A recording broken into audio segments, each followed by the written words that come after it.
レッスン1、食料品の買い物のコツ。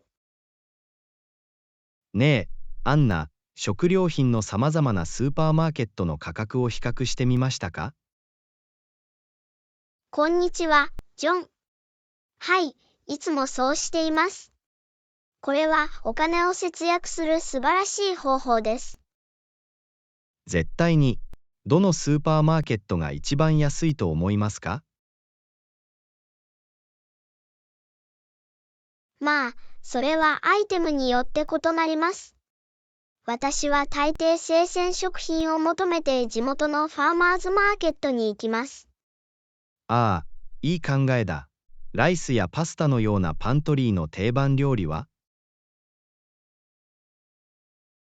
ディスカウントストアはそれらの価格が安いことが多いことが分かりました。興味深い。チェックしなくちゃ。肉やシーフードはどう？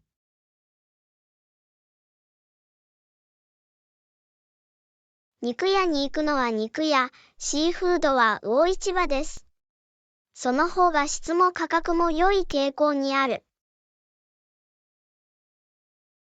それは知っておくと良いことです。そのことは心に留めておくよ。食料品の買い物で他に何かアドバイスはありますか？単価を比較することを忘れないでください。実際にはパッケージが大きいほど費用対効果が高い場合があります。ああ、なるほど。それは役に立つヒントだ。共有していただきありがとうございます。レッスン2、旅行宿泊施設のオプション。アンナさん、こんにちは。旅行中にホテルやホステルに滞在することを検討しましたか？こんにちは、ジョン。はい、両方のオプションを試しました。旅行と予算次第です。なるほど。ホテルに泊まってどんなところが便利だと思いますか？ホテルは通常、ルームサービスやジムなどのより多くの設備を提供します。快適な滞在には最適です。それはいいですね。費用はどうですか？一般的にホテルの方が高いですか？はい、特に人気のある観光地では、ホテルは高価になる可能性があります。ただし、オンラインでお得な情報を見つけることができる場合もあります。それは知っておくと良いことです。ホステルはどう？それらも良い選択肢ですか？絶対に。ホステルは予算重視の旅行者に最適です。共用ドミトリースタイルの客室と共用エリアがあり、社交を楽しめます。興味深い。ホステルに泊まることのデメリットはありますか？まあ、見知らぬ人と部屋を共有しなければならないかもしれませんし、施設はホテルほど豪華ではないかもしれません。なるほど。コストと快適さのトレードオフだ。他に宿泊施設の選択肢はありますか？はい、アパートや家のようなバケーションレンタルもあります。大人数のグループや長期滞在に適しています。それは良い点です。それは次の旅行で検討するよ。情報ありがとうございます。レッスン3、ビーチエッセンシャル。こんにちは。アンナ、ビーチパラソルと椅子を見たことがありますか？ビーチにぴったりですね。どこで見つけられますか？こんにちは、ジョン。はい、日陰を作ったりリラックスしたりするのに最適です。ビーチ用品のレンタルショップで見つけることができます。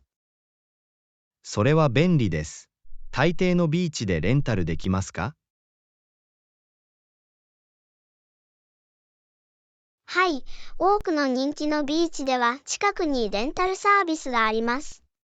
通常、パラソル、椅子、さらにはビーチタオルも提供しています。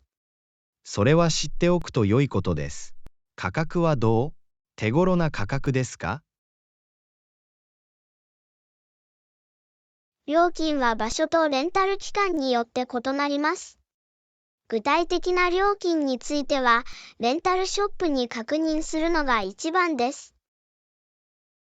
なるほど。ビーチで快適な一日を過ごすにはそれだけの価値がある。他に考慮すべきビーチの必需品はありますか？日焼け止めをお忘れなく。太陽の有害な光線から肌を守ることは非常に重要です。コンビニエンスストアや薬局で見つけることができます。絶対に。日焼け止めは必須です。他に何か持っていくべきものはありますか？快適さと日焼け防止のため、ビーチタオル、帽子、サングラスを持参することをお勧めします。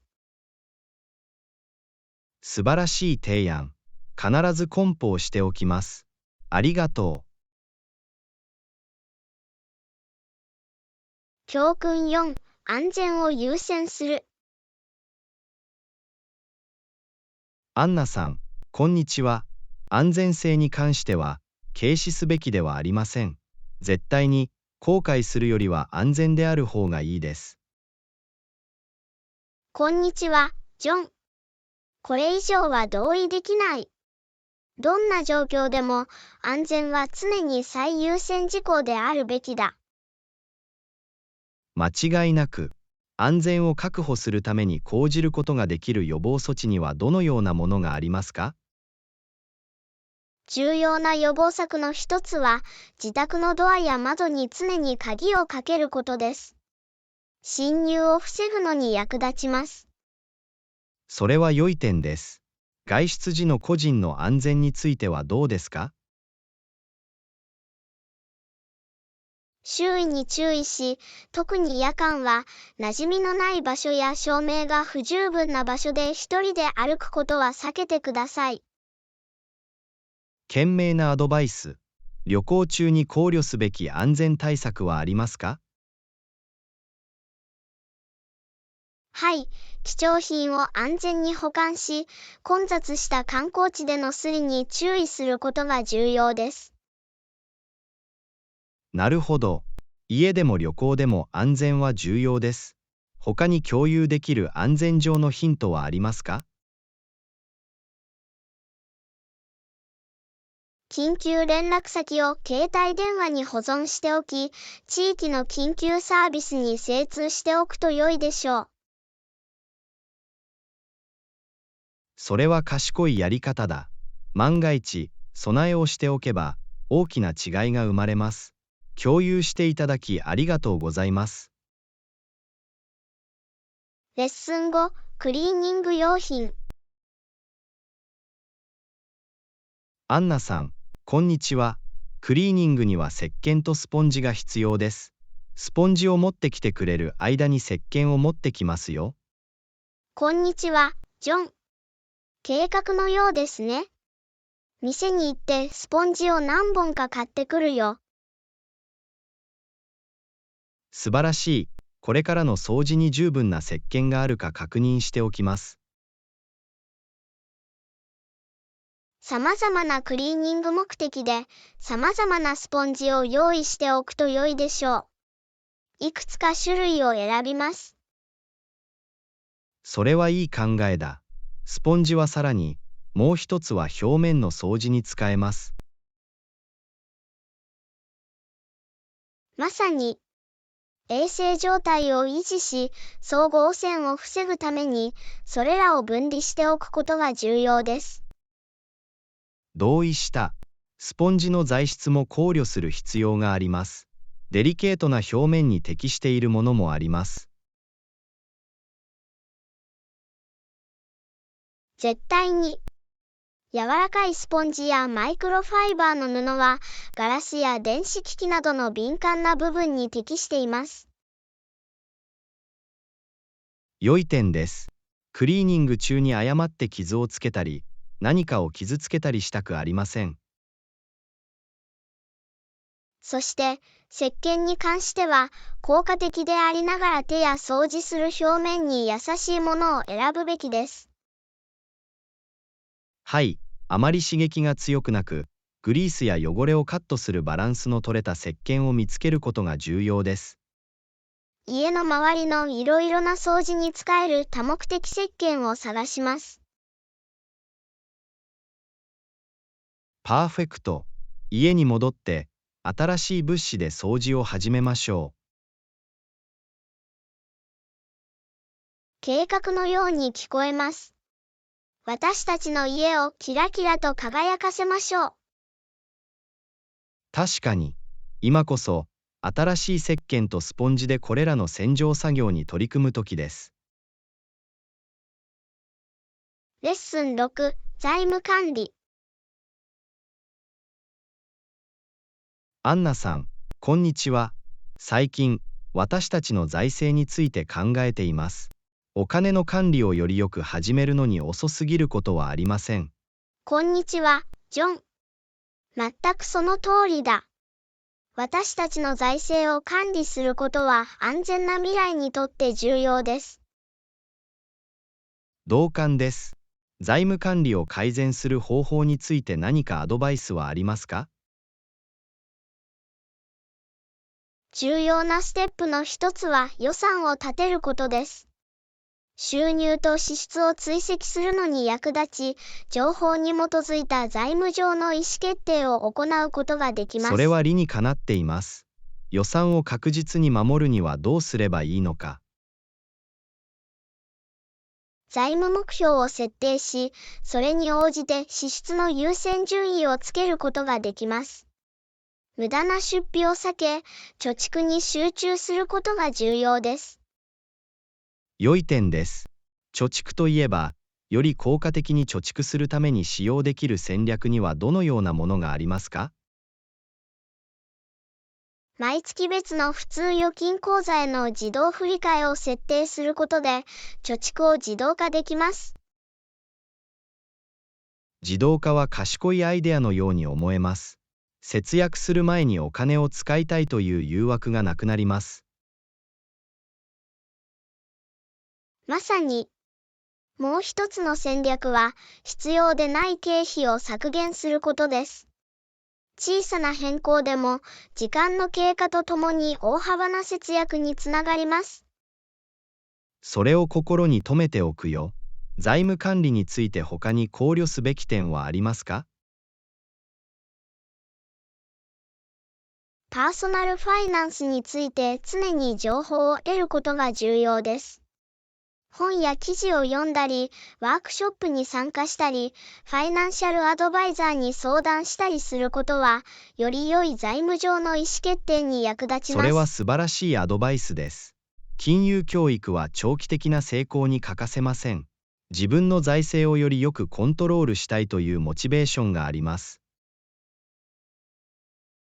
それを聞いて嬉しいよ。財務管理の旅で頑張ってください。ありがとうございます。財務目標を達成し、より明るい未来を確保するために一緒に働きましょう。レッスン7、日焼け止め。こんにちは、アンナ。今日は晴れです。賢いですね。日陰を増やすために普段は傘を持ってきます。こんにちは、ジョン。それは賢いアイディアだ。日焼け防止は日焼けや長期にわたる皮膚へのダメージを防ぐために重要です。絶対に。太陽の有害な光線から身を守る方法は他にありますか？ SPF の高い日焼け止めを着用することが重要です。有害な紫外線から肌を守るのに役立ちます。良い点です。日焼け止めはビーチにいる時だけ塗るべきですか？それともいつも塗るべきですか？曇りの日や涼しい日でも、日焼け止めは私たちの日常生活の一部でなければなりません。紫外線はまだ雲を通り抜けることができます。私はそれに気づかなかった。日焼け止めを塗るときに特に注意すべき点はありますか？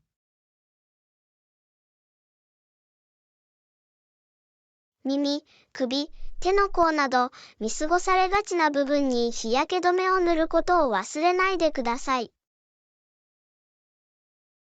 それを心に留めておくよ。防護服はどう？日焼け防止の役割はありますか？絶対に。つばの広い帽子、紫外線防止機能付きのサングラス、軽量で長袖の服を着用すると、保護がさらに強化されます。それは知っておくと良いことです。それらのアイテムを夏のワードローブに必ず取り入れるつもりです。日焼け止めに積極的に取り組むのは素晴らしいことです。皮膚の損傷や皮膚がんのリスクを減らすのに役立ちます。これ以上は同意できませんでした。皮膚を保護することが優先されるべきだ。これらの日焼け防止のヒントを共有していただきありがとうございます。レッスン8、フィットネスルーチン。アンナさん、こんにちは。どのくらい走りますか？私は通常、毎回30分ほど走ります。こんにちは、ジョン。それは素晴らしい。ランニングは心臓血管の健康状態を改善する優れた方法です。私は大抵同じような期間を目指しています。それは印象的です。週に何日、ランニングをフィットネスルーチンに取り入れていますか？一貫性を保ち、適切な休息と回復ができるように、週に3から4回走るようにしています。一貫性が重要です。ワークアウトに多様性を加えることをずっと考えています。何か提案は？クロストレーニングは様々なことを組み合わせるのに最適な方法です。サイクリング、水泳、筋力トレーニングなどのアクティビティを1日おきに試すことができます。それらは楽しい代替案のように聞こえます。クロストレーニングにはどのようなメリットがありますか？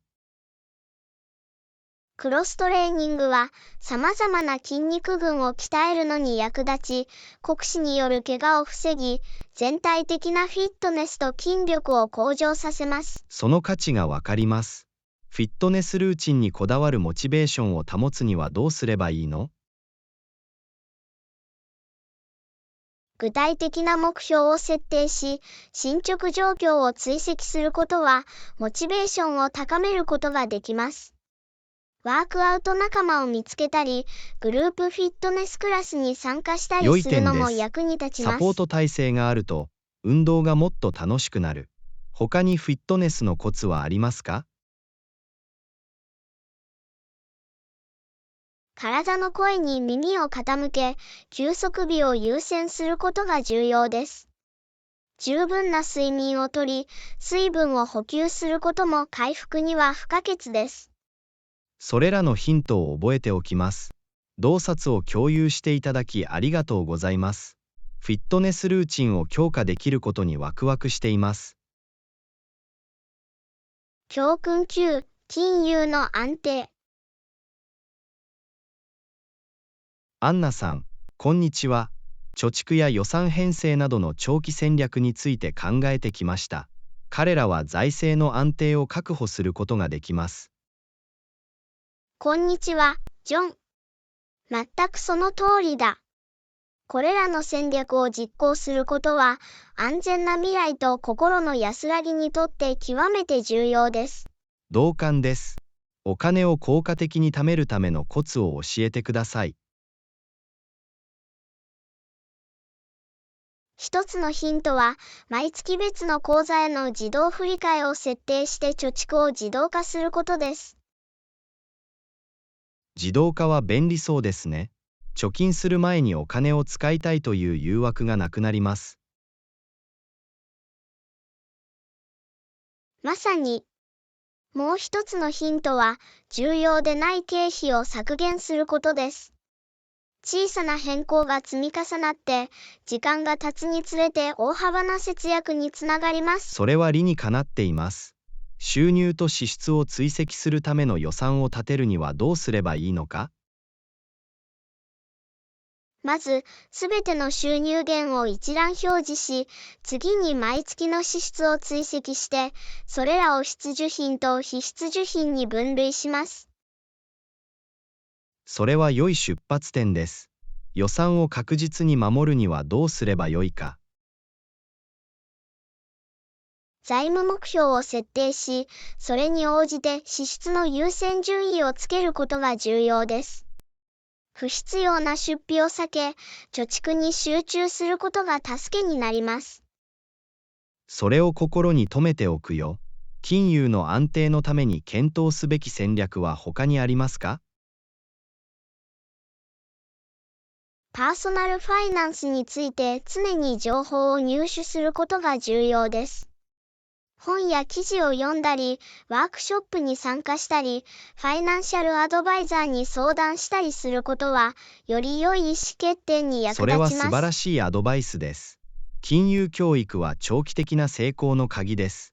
自分の財政をコントロールしたいというモチベーションがある。それを聞いて嬉しいよ。財政の安定と明るい未来を実現するために力を合わせていきましょう。ありがとうございます。より安全で豊かな生活への道を開くスマートな財務戦略をご紹介します。レッスン10、コンポストのメリット。アンナさん、こんにちは。食品廃棄物を堆肥化してみましたか？これにはいくつかの環境上の利点があると聞きました。こんにちは、ジョン。まだですが、始めるつもりです。堆肥化は廃棄物を大幅に減らし、庭の土壌にも良い影響を与えます。それは面白そうですね。コンポストは正確にはどのように機能するのでしょうか？堆肥化では、果物の皮、野菜のくず、コーヒーかすなどの有機廃棄物を集め、自然に分解させます。では、それらの生ゴミを捨てる代わりに、植物用の栄養豊富な堆肥に変えることができるのでしょうか？まさに、堆肥は天然肥料の役割を果たし、土壌を豊かにし、植物の健全な成長を促進します。それは驚くべきことです。コンポスト化を避けるべき特定の項目はありますか？はい、害虫を引き寄せる可能性があるため、堆肥の山に肉、乳製品、油っぽい食品を加えることは避けるのが最善です。それを心に留めておくよ。コンポストには広いスペースや特別な設備が必要ですか？必ずしもそうではありません。裏庭にある小さなコンポスト瓶から始めることも、アパートや小さなスペース用に設計されたコンポストシステムを使用することもできます。それは便利です。堆肥の山を健康に保つコツはありますか？適切に分解するには、緑色の材料、生ゴミなど、と茶色の材料、乾燥した葉や細かく刻んだ紙などのバランスを取ることが重要です。なるほど。コンポスト化処理が完了するまでどのくらいかかりますか？温度、湿度、堆肥の山のサイズなどの要因にもよりますが、数ヶ月から1年かかる場合があります。それなら、忍耐が鍵です。堆肥化を始めて、より環境に優しい環境に貢献できることにワクワクしています。それは素晴らしいです。堆肥化は廃棄物を減らし、庭を育てる、シンプルでありながらインパクトのある方法です。早速始めましょう。ありがとうございます。堆肥化を取り入れ、地球に良い変化をもたらすことを目指しています。レッスン11、報酬システムの作成。アンナさん、こんにちは。モチベーションを保ち、目標を達成するための報酬システムを作ることを考えたことはありますか？こんにちは、ジョン。はい、報酬制度はモチベーションを保つのに最適な方法だと思います。試したことはありますか？まだですが、検討中です。報酬システムを実装するにはどのような方法がありますか？一つのアイデアは、目標にマイルストーンを設定し、達成したら自分自身に報酬を与えることです。小さいけれど楽しいことかもしれません。それは良いアプローチのように思えます。私たちが自分自身に与えることができる報酬の例にはどのようなものがありますか？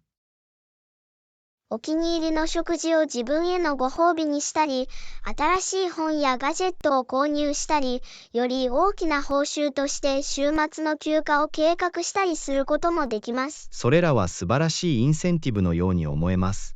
報酬システムが効果的であることを確認するにはどうすればよいでしょうか？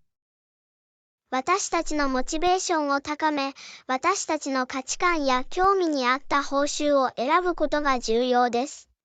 システムを自分の好みに合わせてカスタマイズすることが重要です。カスタマイズは理にかなっています。報酬を獲得するための特定のルールやガイドラインを設定すべきか？はい。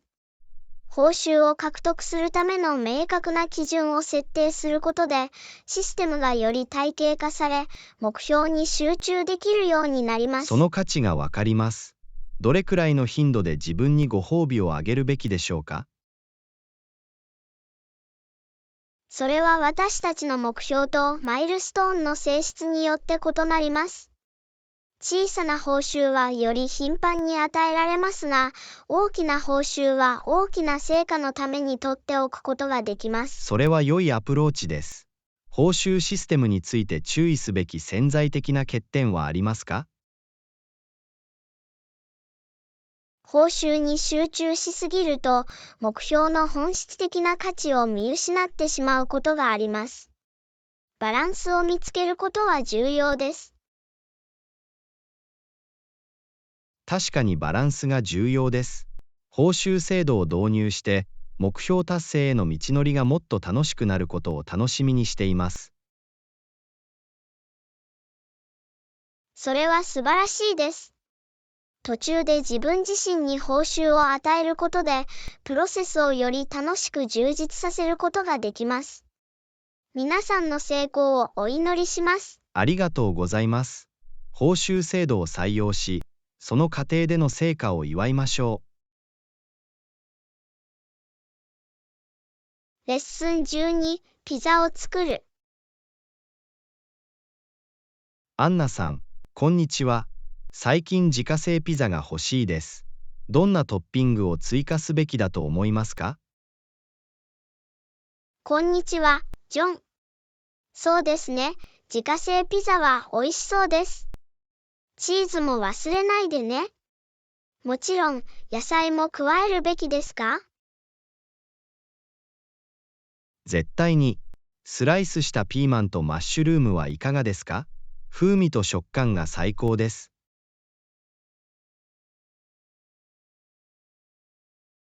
それは完璧に聞こえます。新鮮なバジルの葉を加えて、爽やかな味わいにすることもできます。素晴らしいアイデアです。そして、赤唐辛子フレークを振りかけて少し辛さを出すこともできるかもしれません。私はそれが好きです。ピザ聖地を一から作るのか、それとも既成の聖地を買うか。自分たちで聖地を作ってみましょう。楽しくて満足できるプロセスになるでしょ挑戦する覚悟はできている。小麦粉やイーストなど、聖地の材料はすべて揃っていますか？う。はい、私たちはそうします。精緻のレシピを完成させるには、温水と塩一つまみも必要です。素晴らしい。聖地の準備ができたら、広げて丸いピザ聖地に形作ります。そして、トッピングを加える前に、クラストにトマトソースを重ねます。パーフェクト。その後、たっぷりのチーズを振りかけ、野菜をアレンジします。もう美味しそうですね。最後に、ピザをオーブンで焼きます。皮がきつね色になり、チーズが溶けるまで焼きます。自家製ピザを楽しむのが待ちきれません。美味しいごちそうになるよ。きっとそうなるでしょう。それでは育児作りを始めましょう。材料を集めて、オーブンを予熱しておいてくれ。計画のように聞こえます。二人で楽しめる美味しそうなピザを作ろう。絶対に。さあ、楽しくて風味豊かなピザ作りの冒険に出かけましょレッスン13、ナチュラルスキンケア。ねえ、天然のスキンケア製品の使用を考えたことはありますか？肌に良いと聞いたことがあります。こんにちは、ジョン。はい、しばらく天然物を使っています。肌に優しく、有害な化学物質を含まない場合があります。それは面白い。日常生活に取り入れることができる天然スキンケア製品の例をいくつか挙げてください。選択肢はたくさんあります。保湿剤にはココナッツオイルやホホバオイルなどの天然オイルを使用し、肌を落ち着かせるにはアロエベラジェルを使用できます。それらはシンプルでありながら効果的な選択肢のように思えます。クレンザーとエクスフォリエーターはどうですか？ティーツリーオイルやカモミールエキスなどの天然成分で作られたクレンザーを選ぶことができます。角質除去には砂糖やコーヒーかすを使った自家製のスクラブが効果的です。なるほど。ニキビや乾燥など、特定の肌の悩みに対する自然療法はありますか？間違いなく。ティーツリーオイルにはニキビを助ける抗菌作用があり、蜂蜜とアボカドは乾燥肌の水分補給に最適です。それらを心に留めておきます。天然のスキンケア製品は手に入りやすいの？はい、多くのブランドがナチュラルとオーガニックのオプションを提供しています。また、キッチンの食材を使って独自の DIY 製品を作ることもできます。それは便利です。天然スキンケア製品を使用する際に注意すべきことはありますか？新製品をパッチテストして、アレルギー反応がないかどうかを確認することをお勧めします。また、自家製製品の賞味期限にも注意してください。知っておくと良い。ナチュラルスキンケアに切り替えてから、特に気づいたメリットはありますか？個人的には、肌がより健康でバランスが取れていることに気づきました。天然物は肌全体の見た目や質感を改善するのに役立ちます。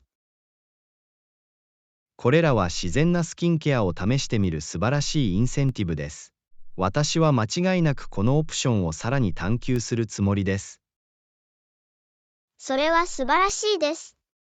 天然製品で肌をケアすることは、心のこもったアプローチです。健康な肌へ。ありがとうございます。自然なスキンケアを取り入れ、肌のメリットを享受することが大切です。レッスン14、鮮やかな色を探る。アンナさん、こんにちは。最近は色とりどりの気分です。鮮やかな色が好きなので、カラフルなものを探します。何か提案は？こんにちは、ジョン。ワクワクしそうだね。ワードローブに鮮やかな色を取り入れたいなら、明るいブラウスやカラフルなスカーフなど、個性的なアイテムを加えてみるのもいいでしょう。それは素晴らしいアイデアです。コーディネートを引き立てるために、必ず目を引くアイテムを探します。アクセサリーはどう？アクセサリーはポップな色を加える素晴らしい方法です。カラフルなイヤリング、大胆な時計、または鮮やかなベルトを試して、見た目を盛り上げてください。アクセサリーを使って個性を出すというアイデアが好きです。特に鮮やかだと思う特定の色はありますか？個人の好みにもよりますが、赤、黄、ロイヤルブルー、エメラルドグリーンなどの色は、鮮やかで注目を集めるとみなされることがよくあります。それらはいくつかの印象的な色です。買い物をするときはそのことを心に留めておくよ。ホームデコレーションはどう？生活空間に鮮やかな色を加えるための提案はありますか？絶対に。枕、ラグ、さらにはアートワークを通して鮮やかな色を取り入れることもできます。カラフルなアクセントの壁や絵画を追加して、部屋の中心になるようにすることを検討してください。それは私の生活空間にエネルギーをもたらす素晴らしい方法です。家に鮮やかな色を加えるためのさまざまなオプションを検討します。他に何かアイデアは？ガーデニングを楽しむなら、色とりどりの花を植えたり、鮮やかな鉢を追加したりすると、屋外スペースに色とりどりをもたらすことができます。それは素晴らしい提案です。色とりどりの楽しい庭作りに取り組んでいきます。鮮やかな色は本当に気分を高めてくれます。ありがとうございます。レッスン15、オンラインショッピング。こんにちは、アンナ。オンラインショッピングを試したことはありますか？オンラインでは少し安くなると聞きました。それは知っておくと良いことです。あなたはどう？こんにちは、ジョン。はい、オンラインショッピングをかなりやってきました。便利で、選択肢の幅も広がります。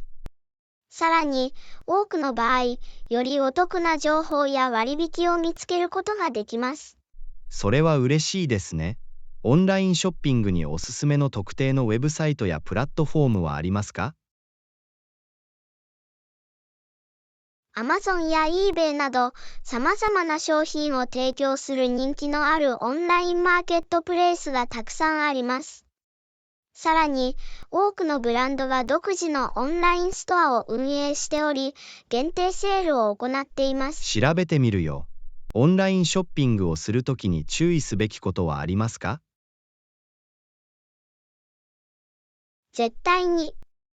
安全な取引を確保し、個人情報を保護するためには、評判の良いウェブサイトから買い物をすることが重要です。カスタマーレビューを読むことは、製品の品質を判断するのにも役立ちます。それは良いアドバイスです。返品や交換はどう？オンラインショッピングでの処理は簡単ですか？返品と交換は、ウェブサイトまたは店舗のポリシーによって異なります。購入前に返品ポリシーを確認して、プロセスを理解することが不可欠です。それを心に留めておくよ。オンラインで一番お得な情報や割引を見つけるコツはありますか？間違いなく。ニュースレターに登録したり、ソーシャルメディアでブランドをフォローしたりすると、限定プロモーションやクーポンコードにアクセスできます。比較ショッピングは、最適な価格を見つけるのにも役立ちます。それは役に立ちます。私はそれらの戦略を必ず活用するつもりです。オンラインショッピングについて他に知っておくべきことはありますか？サイズ表や仕様などの製品の詳細を再確認して、期待通りの結果が得られることを確認することをお勧めします。また、配送料と配送時間にも注意してください。私はそれらの細部に注意を払うつもりです。オンラインショッピングに関する洞察とヒントを共有していただきありがとうございます。レッスン16、職場での効果的なコミュニケーション。アンナさん、こんにちは。職場でのコミュニケーションスキルの向上についてお話ししたいと思います。同僚や上司と良好な関係を築くことは重要です。何か提案はありますか？こんにちは、ジョン。生産的な職場環境には、効果的なコミュニケーションが不可欠です。一つのヒントは、重要な議論や会議の前に準備しておくことです。それは素晴らしい点です。準備をしておくと、自分の考えをはっきりと表現できます。アクティブリスニングはどうすれば改善できるでしょうか？アクティブリスニングには、話者に全力を注ぎ、適切に応答することが必要です。アイコンタクトを保ち、関連する質問をし、聞いたことを要約することで練習できます。それを心に留めておくよ。非言語コミュニケーションはボディーランゲージをポジティブで魅力的なものにするには？表情や姿勢などの非言語的な手がかりは、多くのことを伝えることができます。オープンで親しみやすいスタンスを保ち、興味や注意力を示すためにも、顔の表情に気を配ることが大切です。それは理にかなっています。私は自分の非言語コミュニケーションにもっと気を配ることに取り組んでいきます。書面によるコミュニケーションはメールやメッセージを効果的に使うためのヒントはありますか？明確で簡潔な文章が不可欠です。メールの紹介、本文、結論を適切に設定すると、メッセージを効果的に伝えるのに役立ちます。文法やスペルの誤りを構成することも重要です。書面によるコミュニケーションの構造と明確さにもっと注意を払います。職場でのコミュニケーションで直面する可能性のある課題はありますか？コミュニケーションスタイルや文化的背景が異なるため、誤解が生じる可能性があります。辛抱強く、必要に応じて説明を求め、様々な視点を受け入れることが重要です。それを心に留めておくよ。効果的なコミュニケーションとは、継続的な学習プロセスです。これらの貴重な洞察を共有していただきありがとうございます。レッスン17、タイを探検。アンナさん、こんにちは。タイについて素晴らしいことを聞いたことがあります。そこの天気は知りたい。こんにちは、ジョン。タイは熱帯気候なので、一年を通して一般的に暖かく湿度が高いです。ただし、地域や訪れる時期によってばらつきがあります。それは面白い。タイには特定の季節があるのか、それとも一年中ほとんど同じなのか。タイには、暑い季節、雨季、涼しい季節の3つの主要な季節があります。暑い時期は3月から5月、雨季は6月から10月、涼しい季節は11月から2月です。季節の違いを知っておくと良いですね。暑い季節には、気温や気象条件の観点から何が期待できますか？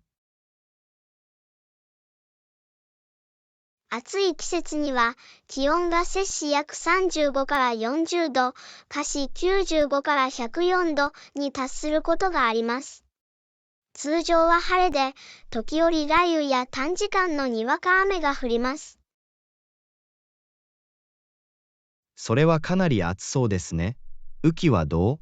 一日中雨が降り続いていますか？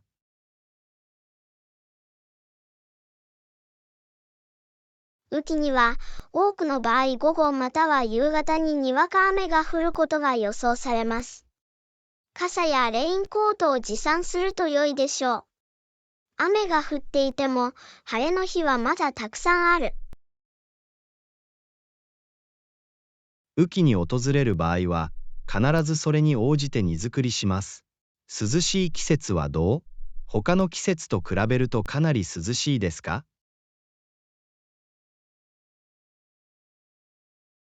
はい、涼しい季節には摂氏20度から30度、華氏68度から86度の範囲の穏やかな気温になります。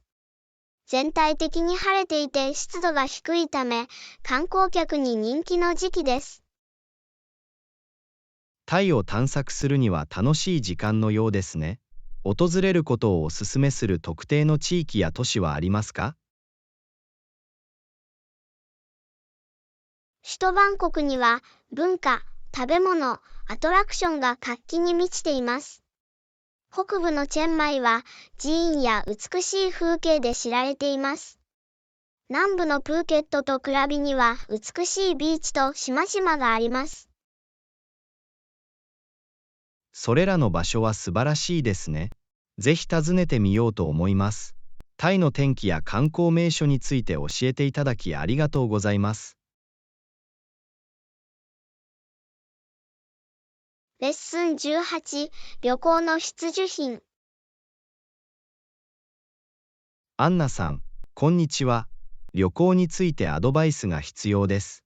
液体や鋭利なものを機内持ち込み手荷物に入れることはできますか？こんにちは、ジョン。液体物に関しては、液体、ジェル、エアゾールの入った小さな容器を機内持ち込み手荷物に入れることができます。ただし、各容器は 100ml、3.4 オンスを超えてはならず、すべての容器は透明な開封可能なビニール袋に収まる必要があります。それは知っておくと良いことです。ハサミやポケットナイフのような鋭利なものはどう？通常、刃が6センチ、2.36 インチ未満のハサミや刃が6センチ、2.36 インチ未満のポケットナイフなどの鋭利なものは、受託手荷物に入れることができますが、機内持ち込み手荷物には入れられません。航空会社の特定のガイドラインを確認することが重要です。問題が発生しないように、必ず鋭利なものを受託手荷物に入れてください。搭乗券はオンラインで入手できますか？それともチェックインカウンターで受け取らなければなりませんか？多くの航空会社が搭乗券を電子的に取得できるオンラインチェックインサービスを提供しています。ご自宅で印刷することも、スマートフォンでモバイル搭乗券を使用することもできます。便利で空港での時間を節約できます。それは素晴らしい。オンラインチェックインの便利さが好きです。機内持ち込み荷物のサイズや重量に制限はありますか？航空会社には、機内持ち込み手荷物のサイズと重量に関する特定の規制があります。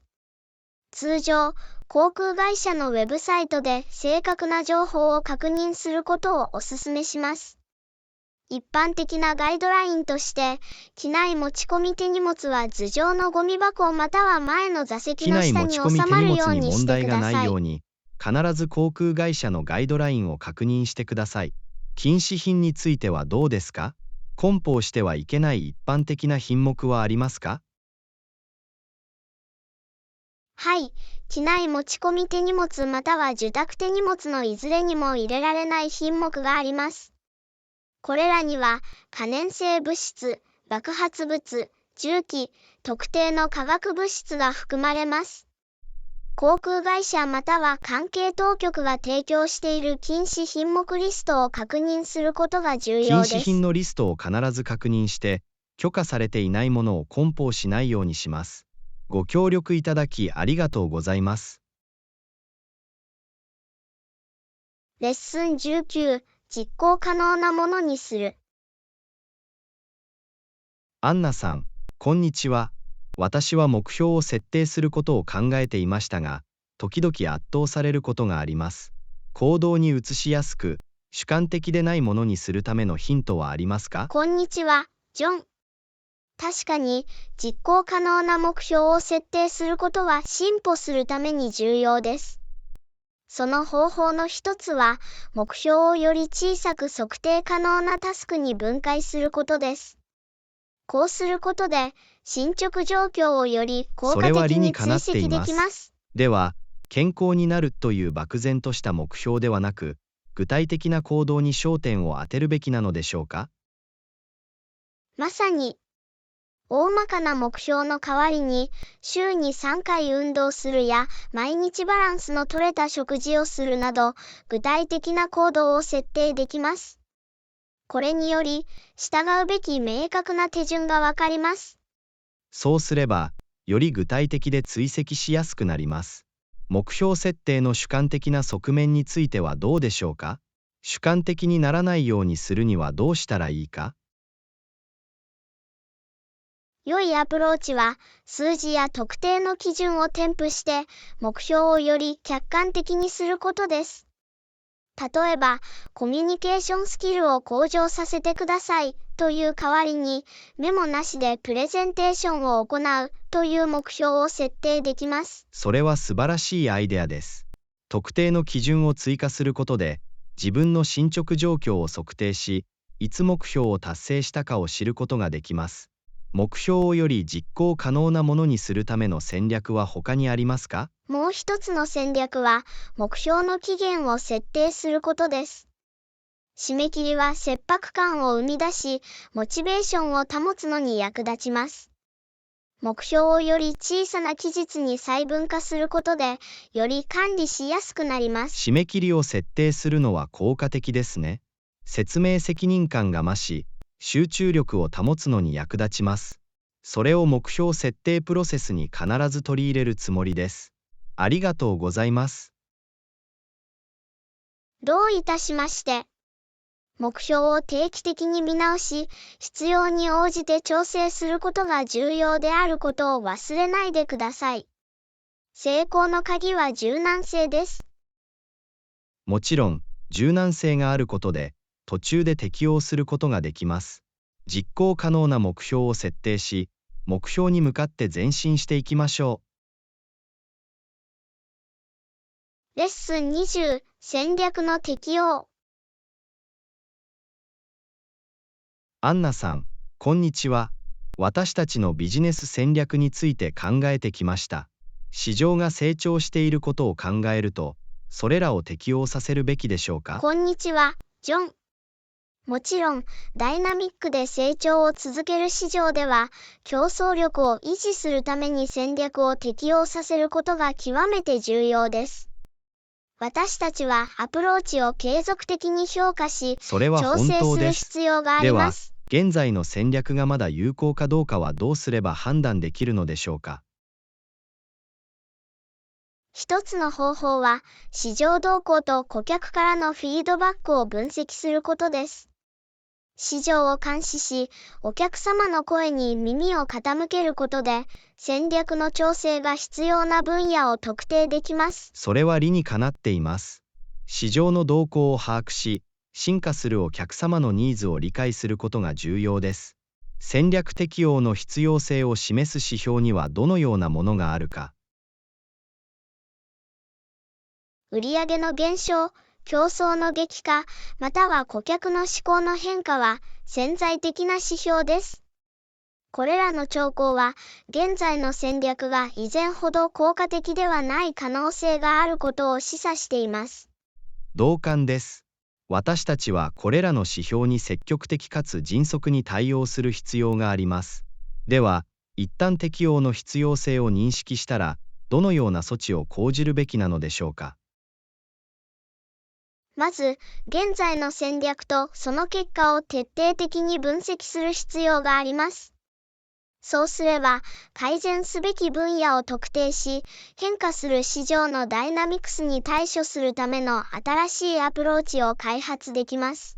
それは包括的なアプローチのように思えます。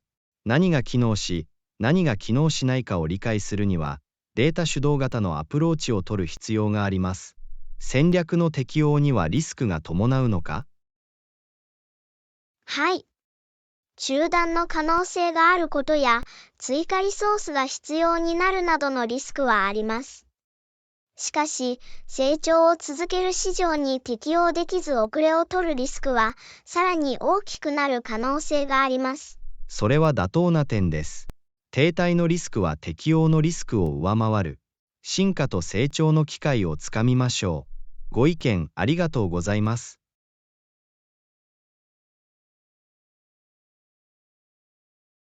レッスン21、リテールセラピー、洋服の買い物。こんにちは。アンナ、買い物をしましたか？はい、服を買いました。こんにちは、ジョン。それは素晴らしい。洋服の買い物は楽しい。何をもらったの？スタイリッシュなジーンズとトレンディーな T シャツをいくつか購入しました。ワードローブをアップデートしたかった。いい選択だ。ジーンズや T シャツなど、簡単に組み合わせることができる多用途のアイテムを用意しておくと良いでしょう。絶対に、着心地が良くておしゃれなものが欲しかったんです。ワクワクするようなものを買った？はい、特別な日のための美しいドレスと、これからの寒い時期には着心地の良いセーターを見つけました。それは素晴らしいですね。ワードローブにドレッシーなアイテムとカジュアルなアイテムが混在しているのはいつでもいいことです。間違いなく、多様性が鍵となるため、様々な場面や気象条件に備えることができます。同感です。それに、自信を持って快適に過ごせる服を着ることも重要です。絶対に。着るものに満足すると、自尊心と全体的な気分が高まります。それは本当です。服が私たちの感情にどう影響するか、そして私たちがどのように自分自身を世界に表現するかは、驚くべきことです。確かに、ファッションは自己表現の一形態です。それによって、私たちの個性とスタイルをアピールすることができます。間違いなく。そして、季節が変わる今、新しいファッショントレンドを探求し、様々なルックスを試す絶好の機会です。絶対に。新しいコレクションを見て、自分のスタイルに合う作品を見つけるのはワクワクします。これ以上は同意できませんでした。ファッションの選択を通して自分の新しい一面を発見するようなものです。それがファッションの美しさです。ファッションは絶えず進化していて、私たちは絶えず自分自身を再発明することができます。そして、それは服そのものだけではありません。また、ショッピングや隠れた名所を発見する体験も重要です。あなたの言う通りだ。完璧なアイテムを見つけたり、お得な商品に出くわしたりするのは、とても爽快です。ショッピングのスリルをさらに高めてくれること間違いなしです。宝探しに乗り出すようなものです。絶対に。最近の買い物には満足していますか？探していたものはすべて見つかりましたか？はい、購入に満足しています。それらは私の個人的なスタイルによく合います。買い物旅行は成功しました。それを聞くのは素晴らしい。新しい服を着て楽しんで、新しいワードローブを素敵に楽しみましょう。ありがとうございます。優しい言葉に感謝します。スタイリッシュな気持ちになり、自信を持ってファッションを選びましょレッスン22、穏やかな空間、きちんとした家を作る。こんにちは、アンナ、考えました。それは素晴らしいアイディアだ。きちんとした家は平和と調和をもたらしてくれます。こんにちは、ジョン。これ以上は同意できない。周囲が整理されていて散らかっていないと、私たちの健康に良い影響を与えます。間違いなく、清潔で整頓された空間が、いかに落ち着きと明快感に貢献できるかは驚くべきことです。絶対に。これにより、集中力が向上し、ストレスが軽減され、より居心地の良い環境が作られます。それは本当です。自分のスペースがきちんと整理されていると、モチベーションが高まり、生産性が上がることに気づきました。私たちの外部環境が私たちの内部状態にどのように影響するかは信じられないほどです。きちんとした家は心の平穏を促します。確かに。では、生活空間をきちんと保つためのコツはありますか？もちろん。一つのヒントは、アイテムごとに特定の場所を指定して、すべてのアイテムに独自のホームを持たせることです。それは素晴らしい出発点です。アイテムごとに場所を指定しておくと、物を見つけたり片付けたりするのが簡単になります。まさに、物を探す必要がなくなり、散らかるのを防ぎます。その価値がわかります。クローゼットやキャビネットなどの収納スペースを整理するのはどうですか？良い質問です。効果的な方法の一つは、似たような品物をまとめ、収納箱やラベルを使って物を整理しておくことです。それは理にかなっています。アイテムを分類し、ストレージソリューションを使用すると、スペースを最大限に活用し、物に簡単にアクセスできるようになります。絶対に。保管場所を最大限に活用し、すべてに適切な場所を確保することが重要です。それを心に留めておくよ。掃除のルーチンはどうなの？家を清潔に保つためのアドバイスはありますか？定期的なクリーニングルーチンが大きな違いを生む可能性があります。タスクを管理しやすい単位に分けてスケジュールを組むことで清潔さを保つことができます。これは実践的なアプローチです。クリーニングタスクを分散することで負担が軽減され管理しやすくなります。まさに一貫性が重要です。掃除の時間を決めておくことで面倒な雑用ではなく習慣化できます。同感です。掃除が日常の一部になれば、家の片付けが楽になる。絶対に。そして、家族全員で清掃プロセスに参加することで、より効率的で楽しいものになります。それは素晴らしいアイデアです。責任を分かち合い、それをチームワークとすることで、オーナーシップと達成感を共有できるという感覚が育まれます。間違いなく。それに、家の世話をしながら一緒に充実した時間を過ごす絶好の機会です。掃除を絆を深める活動に変えるというアイデアが好きです。そうすることで、プロセスにポジティブな側面が加わります。そう思ってくれて嬉しいよ。清潔で整頓された家は、私たち個人にとってメリットがあるだけでなく、ゲストを歓迎する空間を作り出すことにもなります。確かに、ポジティブな印象を与え、他の人に快適で安心感を与えます。レッスン23、生涯学習コース探索。アンナさん、こんにちは。最近何かコースを受講しましたか？もうすぐ入学するつもりです。こんにちは、ジョン。それは素晴らしい。継続学習は常に素晴らしいアイディアです。どのようなコースを検討していますか？写真コースへの入学を考えています。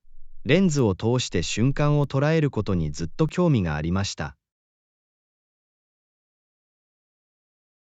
それは素晴らしいですね。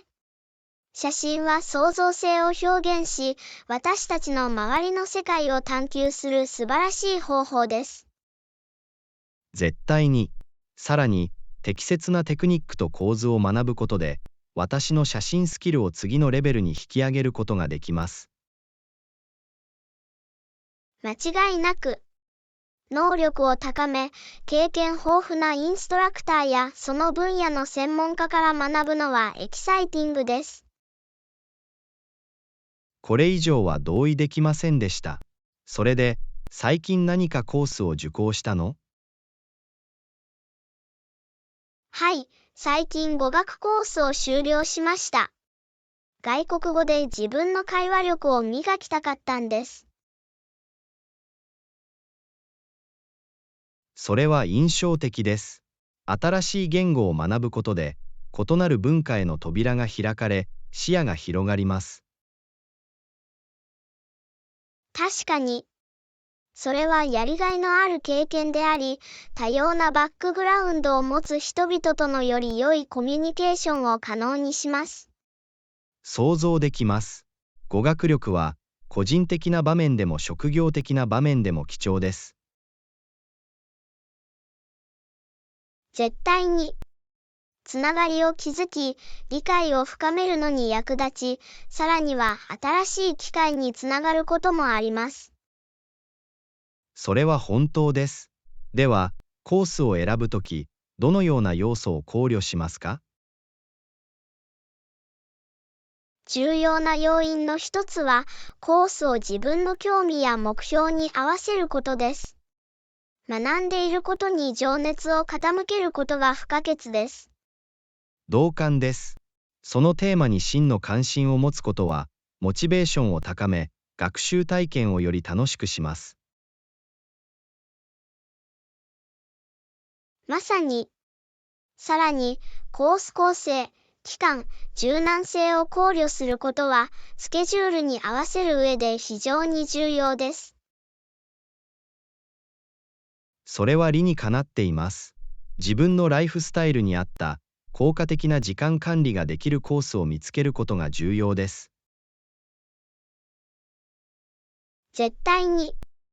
また、コース提供者や教育機関の評判や信頼性を調査することも重要です。その価値がわかります。資格のある講師がコースを教えていることを確認することで、学習体験が向上します。間違いなく。貴重な洞察とガイダンスを提供できる専門家から学びたいと思うでしょう。コースを選択する際には、これらの点を念頭に置いておきます。十分な情報に基づいて決定を下すことが重要です。絶対に。そして、学習は生涯にわたる旅であることを忘れないでください。それは正式な教育に限らず、様々な経験にも及びます。あなたの言うとおりだ。コースからワークショップ、本、さらには日常の交流まで、学習の仕方は様々です。レッスン24、ワンダーラストアドベンチャーズ、ロードトリップを成功させるためのヒント。アンナさん、こんにちは。近々ロードトリップを計画しています。旅を成功させるためのヒントはありますか？こんにちは、ジョン。ワクワクしそうだね。ロードトリップはとても楽しいものです。一つのヒントは、事前にルートと停車地を計画することです。良い点です。旅の計画を立て、休息、食事、アトラクションのために立ち寄る場所を知ることは不可欠です。絶対に。これにより、土壇場で驚かされることなく、スムーズで楽しい旅行体験ができます。それを書き留めておきます。必需品を詰めるのはどう？持っていくものについて何か提案はありますか？間違いなく。スナック、水、応急処置キット、緊急用品などの必需品を用意してください。また、良いプレイリストも忘れずに。それは重要です。水分補給をして、軽食を用意しておくと、旅行がより快適で便利になります。絶対に。そして、厳選されたプレイリストは、ロードトリップの雰囲気を高め、元気を保ちます。同感です。音楽は気分を盛り上げ、途中で思い出に残る瞬間を作り出します。ロードトリップを成功させるためのその他のヒントはありますか？もう一つのヒントは、車で通る場所の現地の交通規則や規制を基本的に理解しておくことです。それは良い点です。ルールをよく理解しておくと、安全で手間のかからない旅が保証されます。間違いなく。また、道路の閉鎖や迂回路などの不測の事態が発生した場合に備えて、バックアップ計画を立てておくと役立ちます。その価値がわかります。ルートの予期せぬ変更に備えておくことで、時間を節約し、ストレスを最小限に抑えることができます。絶対に。さらに、通行料、駐車場、またはカードでの支払いが受け付けられないその他の状況に備えて、いくらかの現金を手元に置いておいてください。これは実用的なヒントです。現金をバックアップとして用意しておくと、旅行中の不便を避けることができます。正確に。最後に、旅そのものを楽しむことを忘れないでください。休憩をとり、景色を眺め、心に残る思い出を作りましょう。これ以上は同意できませんでした。目的地にたどり着くだけでなく、途中の瞬間を味わうことも大切です。まさに、ロードトリップは独特の自由と冒険の感覚をもたらします。体験を最大限に楽しんでください。これらすべてのヒントを覚えておきます。あなたの知恵を分かち合ってくれてありがとう。次のロードトリップにワクワクしています。レッスン25、アドベンチャーの必需品、旅行のための荷造り。アンナさん、こんにちは。次の旅行の準備をしています。応急処置キットを含めるべきですか？こんにちは、ジョン。絶対に。不測の事態に備えて、救急箱を用意しておくのが賢明です。それは理にかなっています。安全を優先すべきだ。それは私が処理して、品揃えが十分にあるか確認するよ。素晴らしい。救急箱以外に、冒険のために他に何を用意すればいいですか？気象条件を考慮し、それに応じて梱包する必要があります。重ね着はいつでもいいアイディアです。間違いなく、重ね着することで気温の変化に適応でき、旅行中ずっと快適に過ごせます。正しい。また、トイレタリー、日焼け止め、防虫剤などの野外活動に必要なものもお忘れなく。良い点です。太陽や虫から肌を守ることは楽しい体験に欠かせません。絶対に。さらに、私たちが行う可能性のあるさまざまな活動に備えて、用途が広く快適な靴を用意する必要があります。絶対に。適切な靴を履いていれば、不快感を感じることなくアウトドアアドベンチャーを探索して楽しむことができます。同感です。また、旅の途中で水分を補給するために、再利用可能なウォーターボトルを持参するのも良い考えです。間違いなく、水分補給は不可欠であり、再利用可能なボトルを用意しておくと、途中の廃棄物を減らすのに役立ちます。それは本当です。身分証明書、旅行保険、重要な情報のコピーなどの必要書類も忘れないようにしましょ絶対に。書類を整理してアクセスしやすい状態に保つことで、スムーズな旅行体験が保証されます。う。正しい。また、本や携帯ゲームなど、旅行に必要な軽食やエンターテイメントも用意しておく必要があります。いいアイディアだ。スナックやエンターテイメントを手元に用意しておくと、長時間のストレッチでも元気が出て楽しませることができます。まさに。そして最後に、美しい瞬間や風景をすべて捉えるカメラを忘れないようにしましょ絶対に。カメラは思い出を保存し、他の人と経験を共有するのに役立ちます。う。同じ考えでいてくれて嬉しいです。これらすべての必需品があれば、私たちの旅行は楽しく安全なものになるでしょう。